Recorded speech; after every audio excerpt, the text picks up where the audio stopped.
And welcome back to the Digital Education Station, everyone. We are talking restorative practices today with Karen Junker, who is an expert in restorative practices. Thank you so much for being here. Thank you so much for having me. So we are in our third year of implementing restorative practices throughout our district. Before we kind of jump into what it is, just give us a little bit of information about your background and then kind of how you got into restorative practices. Okay. I started off, I was a high school math teacher. I taught math and philosophy in South Sacramento for about 10 years and didn't know anything about restorative practices at the time. And then I went off and had a different career and then came back to education, and I taught middle school math and leadership for about 8 years. And it was then that I was introduced to restorative practices, and I used them in my classroom. And I was also hired to use the practices school-wide. I was the school culture and climate coordinator person. And so I got to practice them school-wide also. And we produced amazing results at the middle school where I worked and got a bunch of attention. And people want to know how we were doing it. And next thing you know, I'm off in the world teaching teachers and school administrators how to deliver the practices. So you must have been impressed right away, because you went from a teacher getting this practice and training to leading it for your district. So what was your kind of first impression and experience with this? I would say my favorite and most impactful first experience was in the classroom with my own students, running community building circles and really experiencing the difference that it made in classroom management, how much easier it was to manage a class when they had a basic sense of respect for each other and some accountability for each other and things like that. So I would say that was and also too, just because they were more easily able to work together because we used community building circles, it was easier for them to learn and to collaborate on projects and all kinds of things. So for me, honestly, my first impression was that it made my life a lot easier. As a teacher. Yes, as a teacher, yes. And so we do these digital education station videos for a lot of reasons, but one is to get information to our parents who they can learn more about what their students are experiencing in our classrooms, in our schools, and throughout the district, and then for other staff who may have heard about programs, but not all of our staff are doing everything in our community and others out there. So it's interesting for parents to realize kind of what their kid is going through now with the restorative practices and discipline and how they're using this to engage. So I guess just give us, in a general sense, what is restorative practices? Well, Ryan, restorative practices are a framework for building community. So they're proactive, building community, building social capital practices, so that when things go wrong and students break the rules or they be mean to each other or whatever it is, then we leverage the social capital we built to restore the relationship. Instead of just kicking kids out or just rote punishment for kids, instead we teach them how to resolve their conflicts and how to be accountable for what they did, and also give people who are harmed, students and teachers both who are harmed, an opportunity to talk about the harm that they incurred, which impacts the harmer's behavior in the classroom and helps them get themselves sorted out. I remember when I was first introduced and heard about restorative practices years ago, more districts were implementing it. There was a lot of criticism about, we're letting kids off the hook, there's no accountability anymore, nobody's gonna have to face consequences. But that narrative has stopped, because that's not what we're seeing and it's not true. So how does it work with students still being held accountable, and what's kind of the discipline process of restorative practices? Well, the first preventative measure for disciplinary issues is the community building circle. So I just want to be sure I say that. That's our tier 1, 100% practice. And then once students harm their school community or harm their teacher or harm themselves in some way, we have them generally interact with a grown-up using what's called the restorative questions, where instead of so much investigating what happened and focusing on the past and trying to figure out who we're going to blame, we talk instead about what the student was thinking at the time, what they've thought about since, and mostly help them get in touch with who's been impacted by what they did, so that they're able to speak about it and understand the impact. And then they, as you can see, they help figure out what we're going to do to make things right. And so it's a relational discipline rather than an exclusionary discipline. And so we put students back in touch with the people that they harmed, back in touch with the teacher who perhaps put them out of the class, and they have a conversation where they come to some agreements about how they're going to move forward. And our experience is when we give students a chance to make things right and give teachers a chance to make things right, that they most often do and will. So let's go over some of the questions that are asked. You have this great card here. So I guess the first question you ask a student or someone involved is what happened? And then the next one is what were you thinking at the time? What have you thought about since? Who has been affected by what you have done? In what way? And what do you think you need to do to make things right? So take us through the process and the reasoning behind these specific questions. Great. Well, one thing you want to notice, Ryan, is we don't ask the question that we almost always gets asked when a student makes a mistake. And that question that we don't ask on the card is, why did you do that? Because, when you ask a room full of teachers, what is the answer to why did you do that? The answer is generally like, I don't know, or just some sort of a mumble, or because they did it. So we don't ask why, because why is basically it's a request for justification. And as we know from experience, why is bankrupt. So it never leads to satisfying answers. So we don't bother to ask it here. But what you want to notice about the questions is traditional discipline just focuses on the past. It's all about what happened, what did you do. These questions move from the past, what happened, what were you thinking at the time, to the present, who's been impacted, who's affected by what you did, to the future. What are we going to do to make things right? So they really point towards solutions. But also they're great for teachers and school administrators because it's a script and it keeps people on target when we're asking questions of a student who's done harm. So it actually saves a lot of time because I don't have to figure out what I'm going to ask next or what path I'm going to take to get to the solution. It just leads me down the path, which leaves me free to listen. And in the space of listening, it's amazing what students will have insights about and how much they know about what it's going to take to make things right. Because Karen, on the surface, you look at these kind of basic questions, but when you kind of think about what it's going to pull out of the student, and kind of this one specifically, who has been affected by what you have done, it makes them think about who did I impact, how are they feeling, and that empathy part of the piece, right? Exactly. And our students don't know how their behavior impacts other people. They don't know, and it's not because they're that kind of kid or because they're from those kind of families or anything like that. Developmentally, K through 12, our students actually don't really know how people are impacted. And inside the bell curve, when we tell them or when they know how their behavior impacts others, it helps them alter their behavior and try to do things right. Human beings are interested in people being interested in us. And students know that when they can't make things right, interest breaks, and then like that. So give us an example. I know one of the big practices is circles. We now have staff meetings, PTA meetings in circles. So great. It's everywhere. It's kind of taken our district by storm, and it's really effective. And one of the great things I like about it is the computer's away, the phone's away, and everyone's paying attention. Because as you know, you're in some meetings, whether it's a school district, a corporation, what have you, people have their computers out, their phones out, and it's like, why are we even here if you're all doing something else? Yeah. So the one thing I loved about it right away is just everyone's paying attention, they're in the moment, they're in the meeting. So circles, how do they kind of work? And they go from, I've seen them in very young classes, elementary school, again to our staff. So what is the purpose of a circle, and kind of walk us through that? Well, the purpose of a circle is to build community with whichever group we have. The purpose of the circle is to give quiet voices a chance to be heard, and the more monopolizing, louder voices a chance to self-regulate, if you will. And they're very structured. They require norms and guidelines and a talking piece that indicates who's talking and everybody else is listening, like that. And often we'll scaffold participants. Students in particular will give them the questions in advance. They can draw or write before they come to the circle so that they really get a chance to self-express. And our experience with kids and grown-ups alike is that when we sit, basically it's sitting face to face. That's kind of the difference.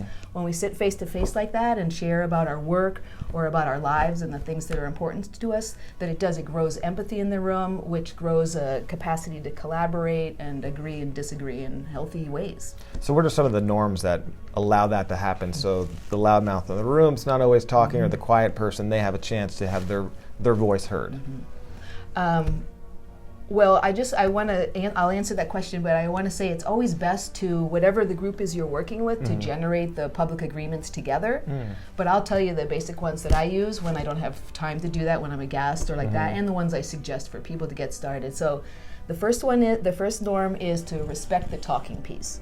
So a talking piece is, kind of looking for something that might be a talking piece. A talking piece is a ball or something that you hold, and that when I'm talking, I hold it, and you at least look like you're listening, Ryan. And then when it's your turn, you would hold it and we pass it around. So norm number 1 is respect the talking piece, which means when I have it, I'll talk, and when I don't have it, I'll be looking like I'm listening. We usually throw around a little ball or something like that. Yeah, just like that. So respect the talking piece. The second norm that I like is to speak your truth. So I'm not going to talk about anybody else who's not in the room. I'm only going to talk about me. I'm not going to say what I think other people want to hear. I'm going to speak my own truth. And then the third and last one that I like, that I think I got when I went to an elementary school here in Arcadia, was no yum-yucking. So you don't get to say yuck if I say I like something. So if I say I like pineapple in my pizza, there's no eye rolling or ooh, gross or any of that. So those are my 3 standards: speak your truth, respect the talking piece, and no yum-yucking. And it's amazing. Our staff, our teachers are tweeting about restorative circles. I had a few of them tell me that their students are asking, are we doing a circle today? Yes. They're looking forward to it, anticipating it. And so I think what you talked about, not just the discipline issue, but it's like building community, bonding the classroom, and students getting to know each other so much more, really does wonders. It really does wonders. And there's research that actually shows that where students feel safe and like they belong, it's easier to learn. And that's really what we're here for, is to create an environment where people can learn as easily as possible, where they can contribute what their gifts and talents are, and the restorative practices really support that. We saw one video, and I wish we could release it, but it was kind of a private moment in one of our classes at the high school, where the kids, the practice was, few of you are having a bad day, the rest of the class will pick one student, your face is away from the blackboard or the whiteboard. Students went up and wrote nice things about this other student that was struggling. Fantastic. And like the tears and the emotion and the bonding that took place was just the most powerful thing you could witness. And it was like, wow, that happened in a 20-minute practice in the circle that I didn't think that was capable in the classroom. Yeah. It's really great, and it's clear probably some community was built before that, but that's the trajectory of it. And then you can imagine, Ryan, that if there were problems in that classroom, how you could leverage that connection, leverage that relationship, leverage the preciousness of that moment to help people come together and make solutions and agreements and resolve conflicts together. I've seen teachers burst out crying when they saw how many great solutions, how willing their students actually were to help them resolve conflicts and solve problems. And it's also, I also want to say, one thing that's great about the restorative practices is that quiet voices get to be heard. So when there are class clowns or a small group of disruptors in the class, for them to hear from the ones who actually don't find it funny, the ones who, I've heard second graders say, "You're stealing my education time." Wow. And they'll, and then for a child to hear that, it makes a difference to them for the most part, and they'll alter their behavior.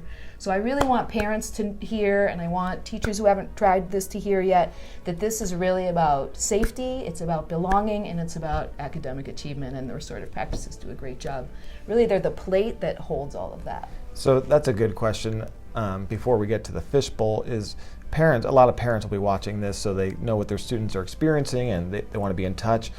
How can parents support restorative practices? Can they implement anything at home? What can parents do? Well, parents could get it currently, parents, I'm just thinking about the answer to that question. Molly Lahani has been hired by the district to be the parent restorative practices liaison person. So my understanding is she's been going to PTA meetings, that she's been holding other parent meetings, and that there are plans also for in the fall to make sure that parents get at least the basic education about what it is we're trying to provide here, the basic theoretical foundational principles, and from that parents will easily see what they could be doing at home.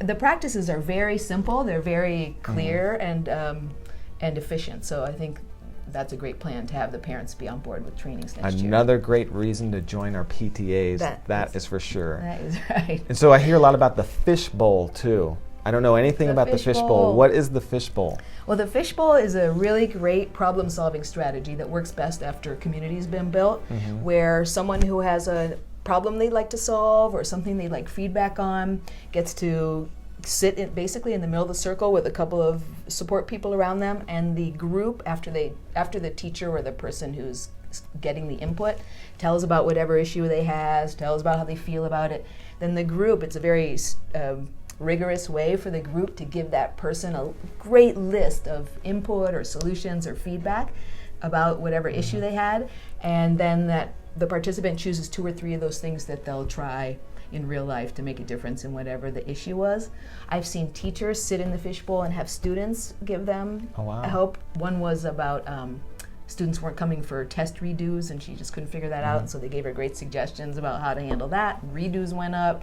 I've heard teachers talk about crazy transitions from recess, and 3rd graders come up with solutions and make classroom agreements and things like that. I've seen staff members receive input from other staff members, and school administrators receive input from their staff, and it's really a great problem-solving, super safe problem-solving strategy.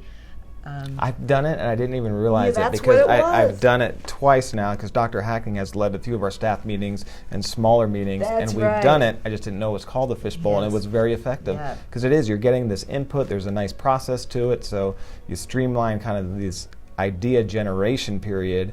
You listen, you get them, and it's worked great for people. And because the group gave the suggestions, when the leader chooses their suggestions, the group goes along with them because they were the ones who produced the list to begin with. Exactly. And Dr. Hacking is really a great proponent of the practices and demonstrates them all the time. He's going to speak at the International Institute for Restorative Practices. He's there right now. Conference. He was just tweeting about it. He's really taken to it. Yes. So I actually just saw a tweet from him an hour or 2 ago about it. He's implementing, talking about it. Our staff seems like they've really taken to it. It has been fantastic. How, because a lot of staff get professional development and trainings and have to get pulled out of the class, and some they drag a little bit, and not everyone is gung-ho about it, but this seems like people are asking for it. They want, when can we get it?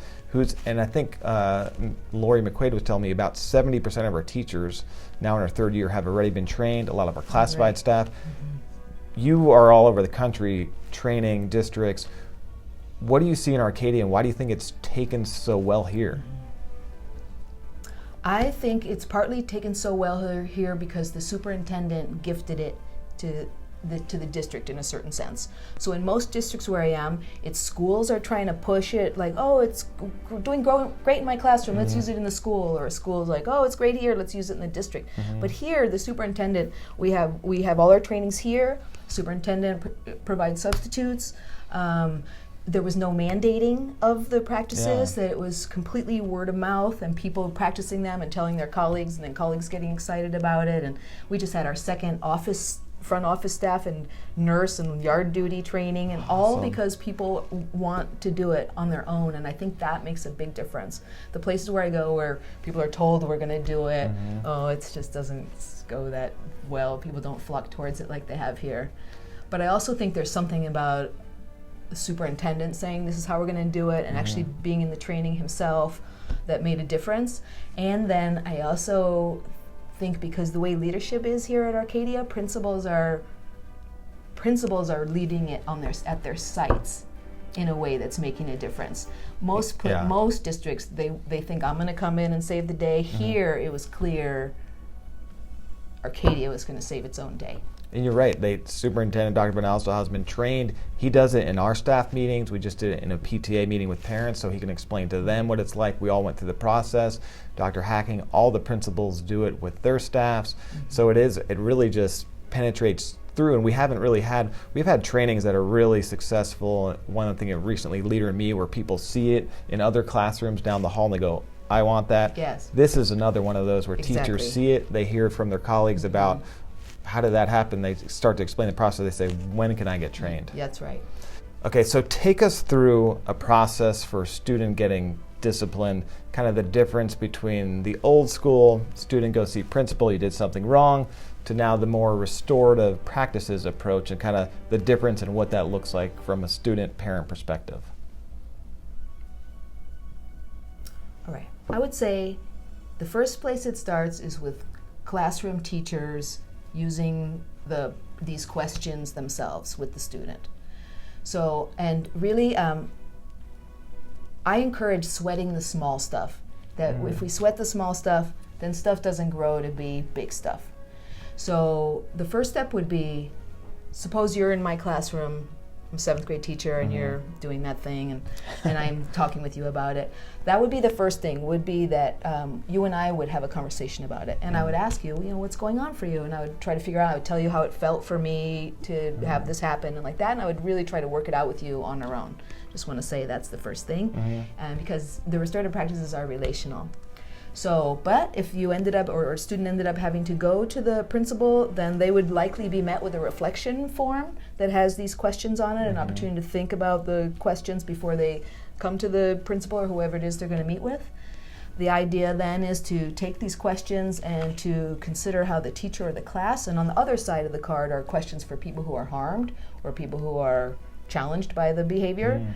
So to consider how those people, like who's been affected, who's been impacted, and then to walk back over or have some appointed time where the teacher and the student come together and discuss the answers to these questions, both of whom will answer what needs to happen to make things right. So if I'm the offending student, I'll give suggestions what I'm going to do, and if you're the offended teacher, let's say, you would give suggestions about what I ought to do. And then we would work together to come to agreements that I would actually complete. And discipline, so people understand, still takes place. Well, it's interesting, yes. So I wish that we had called it restorative discipline, because the thing is, it is a discipline. It's an alternative to exclusionary discipline. Exclusionary discipline has all kinds of negative health outcomes. Restorative discipline, basically what we do in restorative discipline is we try to repair the relationships that we've built. Right, we try to restore the integrity of our relationships. And then the third R is reintegration. So if a student has to be put out, we're going to on purpose have a conversation to reintegrate the student back into the classroom, which is patently missing in traditional discipline. I would send a kid out and then bring them back in, and we would all just wait to see what happened instead of just actually working it out or talking it out. So this is really about taking the community that we built, the relationships that I build with my students, and leveraging that to come to some mutual understanding, to come to some agreements moving forward, and to grow empathy, like you said earlier. So from a national picture with public education, we know one of the emphases, especially in California and other states, let's lower the suspension rates, let's keep kids in school. Are you seeing restorative practices helping with that movement? Yes. There's lots of research that shows that restorative practices are decreasing suspensions, and not just suspensions, but ordinary during the day disciplinary actions too. And at the same time, increasing academic achievement. At Davidson Middle School, when I first started, we had 880 students and 375 suspensions in 1 year. Wow. That's not good. And then after 4 years using the restorative practices, we had 1,100 students, so our population size had gone up, and we had fewer than 45 suspensions. And that was great, and we were really proud of that. But it's not hard to reduce suspensions, Ryan. You can just build another in-school suspension room, or just keep them on campus. But at the same time as our suspension rates went down, our API scores went up. Wow. We had the steepest increase in our entire county in our 4th year, and what was the best part was we had the steepest increases for our most vulnerable subgroups. So our free and reduced lunch, English language learners, special ed, like that, we had our greatest increases. So it's about suspension diversion, it's about preventing classroom discipline, but it's about academic achievement and the sense of safety on campus too. So you just gave us one great success story. Any others that stand out to you, having done this for so long and seen the so many powerful impact this has, and the connections and the relationship building between students, parents, teachers that you have for us?